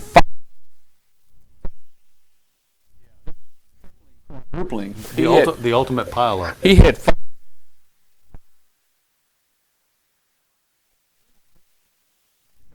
so far away from each other, they don't hear that other people are talking on the uplink. And who is that? Who is that? Who's got the music? Who's got the music on? Oops. Oh, that's coming from Bill. Bill did that. Bill, turn it down. Thank you. All right. There we go. He got it. Oh. The people would call him back. So, and everybody's on. He said it sounded like alphabet soup.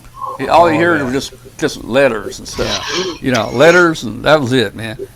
So, whoa. You know, he talked to, you know, his friend back down in Houston, and they gave him some pointers. But the thing is, and another thing, you got to have a little unique when you call him. I would call him, I'd say, this is W5 Memphis, and I'd kind of string it out. And all here would be Memphis. Mm-hmm. And he'd say, the station in Memphis, the station, and then everybody else would get quiet. And then I would talk to him. So you kind of got to play the system a little bit, you know. Gamesmanship. You know, hey, when so wait about 5 seconds, then call him. Exactly. And then you'll only have 200 people on top of you. So you won the ultimate pilot. Well, I did, and I worked him. I worked him three times from the mobile driving home from work. That's just too cool. That's too cool. Yeah. Let me see. I've got a. I was going to run this before the show tonight. People probably have seen this. Somebody says we got a loose connection around here. That's the way I lived most of my life. Yeah, I'm gonna put this video on. This is back in 2010. I want you guys to watch this. I was going to run it before the show tonight, and not during the show, but I'm gonna put it on right now. Watch this.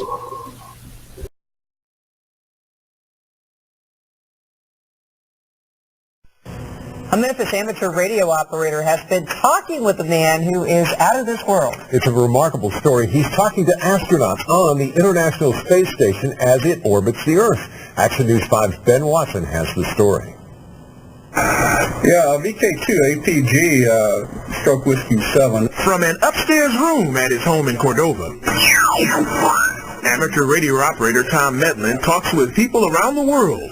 But so far, his greatest accomplishment has been the recent communications he established with the International Space Station orbiting Earth and the ship's commander, Douglas Wheelock. 65 Kilo Uniform Bravo, we got you loud and clear aboard the space station, November Alpha 1 Sierra. And I remember my first contact when I did it. It was like, wow, this is great. I talked to the commander of the International Space Station. In the past several weeks, Medlin, head of international telecommunications for FedEx Latin American Division, has talked with Commander Wheelock 27 times.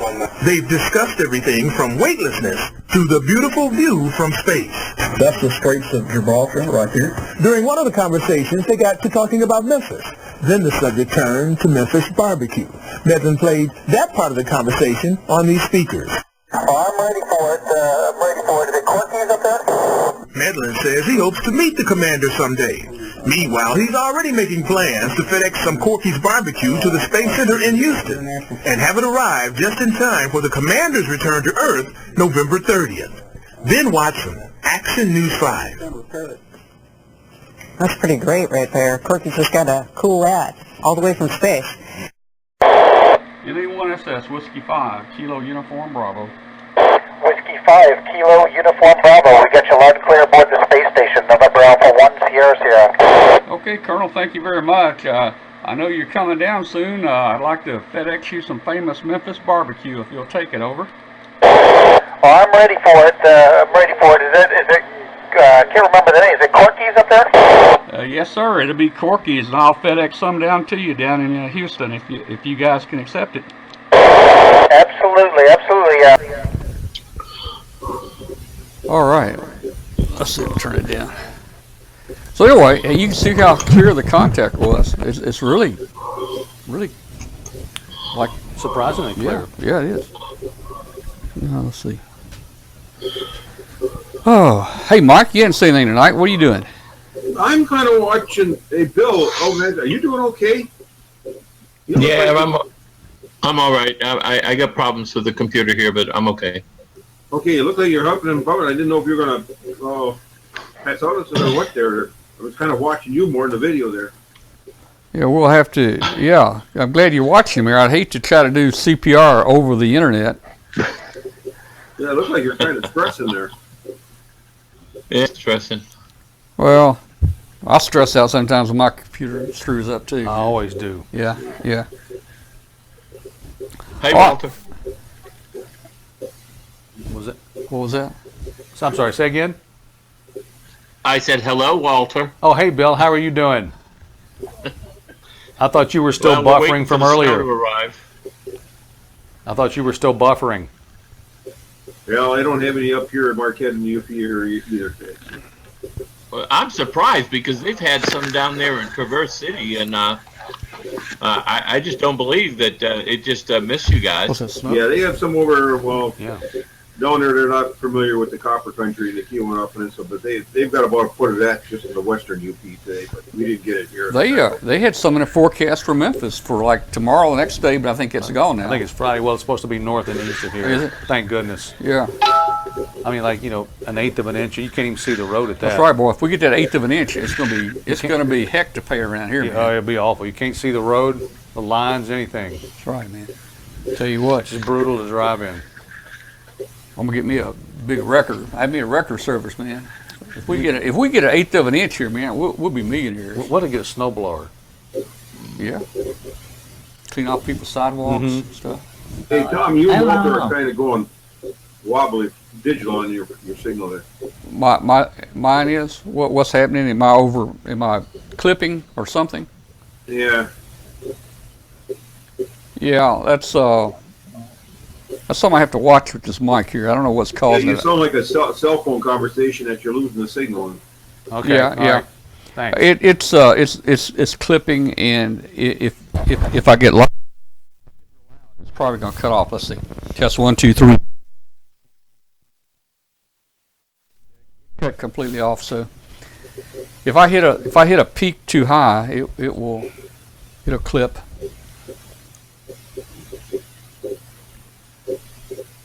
Let's see. Correction night. Awesome. Oh.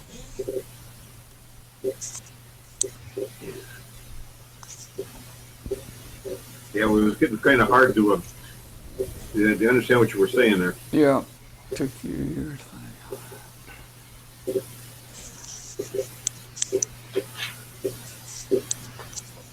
Ed's asking, how do they order the new micro Bix? Ed, I don't know yet. Just you do some Yeah, I suppose I better searches. get my mic in front of me too here. Yeah, do some searches on the internet for the U-Bix. It's the micro Bix. It's the U-BITX. But first, search for the BITX 40. Search for the BITX 40, and that's also a Fairhand's website. And he has pricing on it and everything, and describes it. I'm sure they'll be adding this to that website just as soon as they're ready to ship it. It's going to be a few weeks, I think, before they ship. Well, I didn't get a chance to watch the chat room a whole lot. Let's see.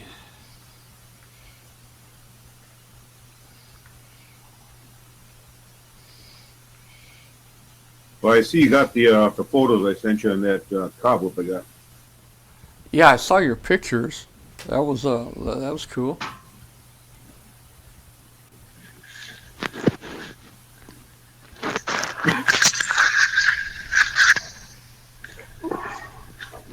Okay.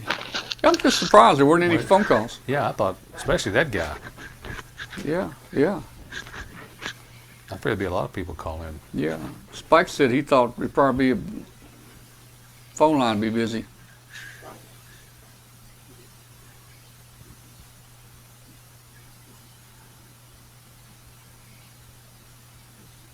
Let's see. Yeah, I like watching the Big Bang. You know, Horowitz is he's an engineer in the Big Bang, and he invented a toilet for the space station. You don't watch the Big Bang, but it's a comedy. All the other people around him are theoretical physicists, and they got PhDs. And he's only got a master's in engineering, and they always downplay him. Okay, yep. Yeah, he's nothing, you know. And anyway, there's actually a show where he actually got picked to be an astronaut, and they sent him up to space, and it's a funny episode, man.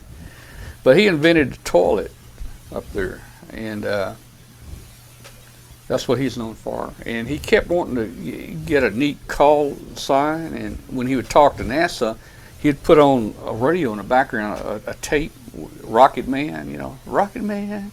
And he was hoping they'd name him Rocket Man, and they actually named him Fruit Loops. Give him a call sign of Fruit Loop. Good. Yeah. Yeah, just like Doug had a longer story, but Doug, his first call was going to be Cupcake. Uh-oh. You usually have to do something pretty infamous to get one of those that's less than admirable. Well, I don't know. You know, hey, I even had a nickname in college. They called me Lightning. They call me Lightning. Now, you guys may not know who Lightning was, but did any of you guys ever watch Amos and Andy? Anybody? Well, I remember it. Yeah. Anybody? It was a little before my time. Listen to? Amos and Andy, you know, they were these black comedians, and Lightning was a real slow moving guy, you know, and somehow they nicknamed me Lightning. I don't know. How'd they do that? I don't know. It just happened one day in the room, you know. Okay. Heck, I didn't do anything to get the name. That's right. Let's see, we got let's see, we got anybody new in here. Well, let's see. No, well, we got Bill, Doug, Mark, Mike. Where's William tonight? Roy and Roy. Hey, wait a minute. We got two Roys. That's unusual. Yeah. Hey, the other Roy that don't have a face, are you listening? Maybe Roy, you're on twice. I don't know. I tried to connect my tablet a little while ago, but I gave up. It wouldn't stay connected. But it shouldn't still be active anymore. Yeah. It's just a silhouette type picture there. You know, I wish. Yeah, I see it too. Yeah, I wish they'd left a little thing on here for me to, you know, like used to. You could mute the person's mic from here. Right. Or you could, you know, knock them off, you know. But they took that away. I don't know why. Because it was handy. Yeah. It made sense. It had a use. Yeah. Well, I'm hoping Doug will make it to Dayton with us again. He's been with us for, well, I'll say 5 years. He right up, I think the week before Dayton, about 2 or 3 years ago, he had to skip out. His dad got really ill, and Doug spent, I think, a month with his dad. And we missed him that year, but he's been with us there every year pretty much since then. And you know, the guy, he's either, you heard him, he's going to go this weekend, he's going to be in Russia this weekend. Said he's leaving Friday and be back on the 18th, 19th, this week he's been up in New York all the time. Yeah. And I talked to a while back, and he was in New York, but then he had to run to Scotland to do a meeting, a presentation, and then I would not want to do all that. Man, I mean, just and he don't look that tired, does he? You know, he's got NASA's probably got some kind of pills that gives I'd be dragging. I need some of those pills if they got them, but he's always moving. So what I was going to say is, man, I never know if he's going to be able to join us until like 3 days before Dayton. I mean, you know, we plan it, and, you know, we plan on being there, and you just won't know until it happens. Until he walks in. Yeah, I would like to get him down to Huntsville Hamfest. He'd like that. He would. That'd be a cool one. Let's see. Maybe like your line we have slowed down. Your line is out. Mark, maybe Maybe your line is out. What are you talking about, Mark? Mark's my buddy up in Xenia. He's up in Xenia, Ohio. Mark. Okay. He's a relatively new ham. KE8H HIW. Is that Mark P? I don't remember. Is that HVV? I can't tell what that is from here. I need a H. Can you make it out? HVV? Well, I don't know. Let's make it larger. Let's see if we can make it. Oh, that'd be way too easy. Let's make it larger and see if we can read it. Is that large enough? That's so That large. is. It's so large now. I can't get that. What am I? You gotta expand the page. What do I got here? Oh, I don't have the HIW. HIW. Yeah, Mark, I couldn't remember your call. All right. There you go. Yeah, let's see. No one's calling. Well, guys. The coast of Australia listening to you. Yes. Oh, hey, yeah. I got a picture here. Let's see. I got a picture of a guy down in Australia watching us on a 60-inch TV. Let me see if I got that handy here. I'm gonna try to see if I can add that right here real quick. I thought it was cool, man. Media file, and go to. I don't know where I'm going. Let's see. Let me go to desktop, show. See a big screen TV anywhere? I don't see a big screen TV there. Okay, so let me go here. Uh-oh. Oh, we got a phone call coming in. Oh, no. You want to answer that, Walter? Just hit the answer button. You were a lucky winner. Yeah, Hello? Just hit it. Just dial it. It's a prank call. Okay. That was at 18093. That's way too many numbers. Was it 193? Yeah. 7. 193. Yeah. Yeah, he does that every now and then. You know, he thinks he's cute, but it doesn't really bother us. Heck. All right, let me see. Can you block the numbers on? I probably could, but I'm not too worried. Let's see. I'm looking for big screen TV. Well, I'll never find it here.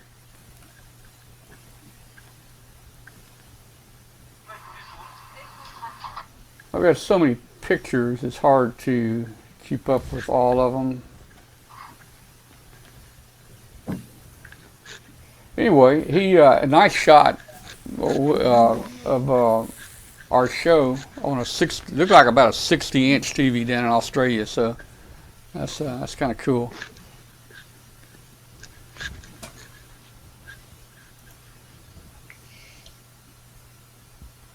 Let's see.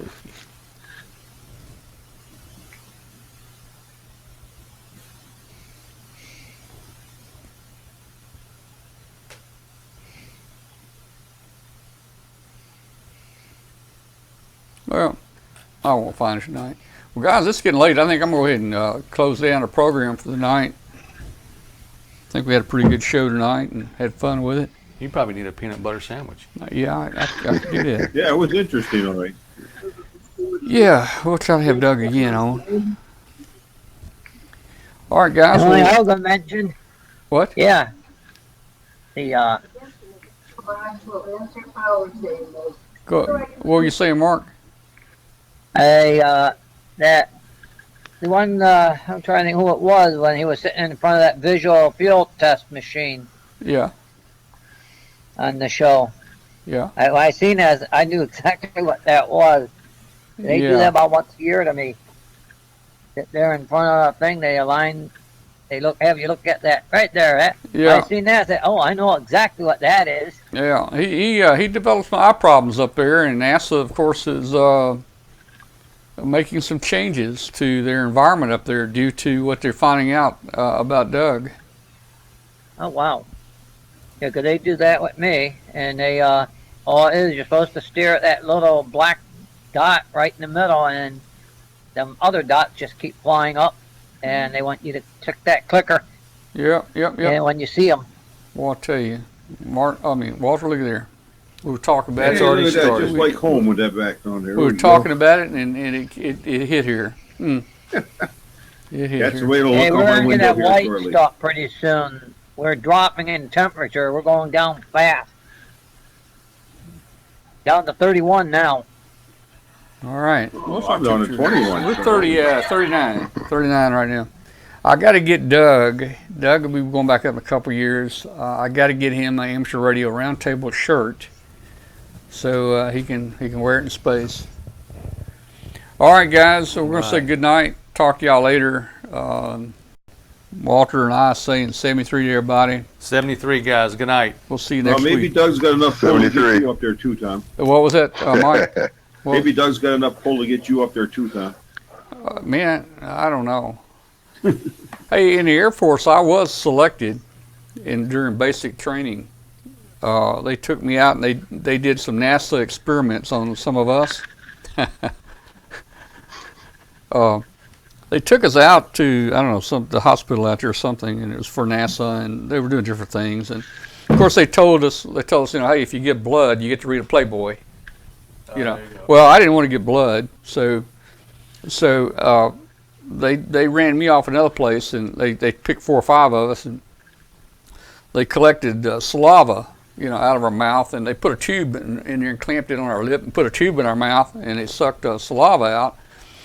And they said it was for the space program to control that, and they were inventing a pill to, I guess, so you wouldn't have that much saliva. So I helped with the space program, man. I was a guinea pig. I was a monkey. You spit on it for him. Yeah, this was It probably floats. This was like. It'll probably float, Tom. That what? The saliva probably floats in space. It probably does, so I'm sure they try to control all that kind of stuff up there. Well, all right, it's guys. 11 o'clock here, so I'm going to call it a night, too. We're going gonna to stay with you guys from up here in the UP. We're going to go. Until next time. We'll see you guys later. 73 to you. Good night. Good night. So you're saying I can ask this cat any question? The cat is connected to the computer.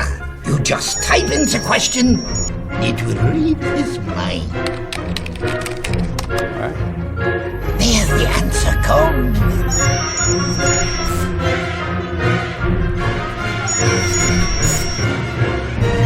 You're the man! I've been looking for this for weeks.